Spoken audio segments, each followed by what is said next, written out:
ಬಹುಶಃ ನಿಮ್ಗೆ ಗೊತ್ತೈತೇನಿಲ್ಲೋ, ಯಾರೇ ಸಾಲಿ ಕಲಿತ ನೀವು ಹೆಬ್ಬಟ್ ನಾವು ಅಂತಿದ್ರು, ಹತ್ತಿದ್ರಿಲ್ಲ? ಸಾಲಿ ಕಲಿಲಿಕ್ಕೆ ಹೆಬ್ಬಟ್ ಹಾಕಿ ಹತ್ತಿದ್ರ. ಆದ್ರ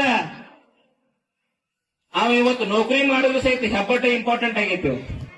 ನೆನಪಿರ್ಲಿ,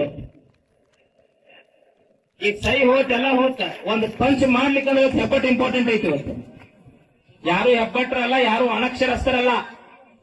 ಪ್ರತಿಯೊಬ್ಬ ವ್ಯಕ್ತಿನೂ ವಿದ್ಯಾವಂತನಾದ್ರ ಅವನಿಗೆ ಈ ಒಂದು ದಾರಿದೀಪ ಶಾಲೆಗಳು ಒಳ್ಳೆಯ ಮಾರ್ಗವನ್ನ ಕೊಡ್ತಾವ. ಇವತ್ತು ನಮಗ ಒಂದು ಟೈಮ್ನಾಗ ಪರಿಸ್ಥಿತಿ ಹೆಂಗಿತ್ತಪ್ಪ ಅಂದ್ರೆ ಬಡತನ ಅನ್ನೋದು ಕಾಡ್ತಿತ್ತು. ಆದ್ರೆ ಯಾರೋ ವಿದ್ಯೆ ಕಲಿಯಕ್ಕೆ ಆಗ್ತಿರಲಿಲ್ಲ. ನಾವು ಬಡತನ ಅಂತ ಹೇಳಿ ಅಲ್ಲೇ ಕುಂತೀವಿ ಅಂದ್ರೆ ಮುಂದೆ ಹೋಗಕ್ ಆಗೋದಿಲ್ಲ. ಆ ಬಡತನವನ್ನ ಬಿಟ್ಟು ಬದಿಗಿಟ್ಟು ಜೀವನವನ್ನ ಸಾಗಿಸಿದ್ರ ಬಡತನ ಅನ್ನೋದು ಶಾಪ ಅಲ್ಲ.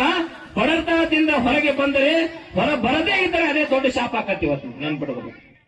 ಬಡತನವನ್ನ ಬಿಟ್ಟು ವಿದ್ಯಾವಂತರಾಗಬೇಕು ಇವತ್ತು ನಾವು.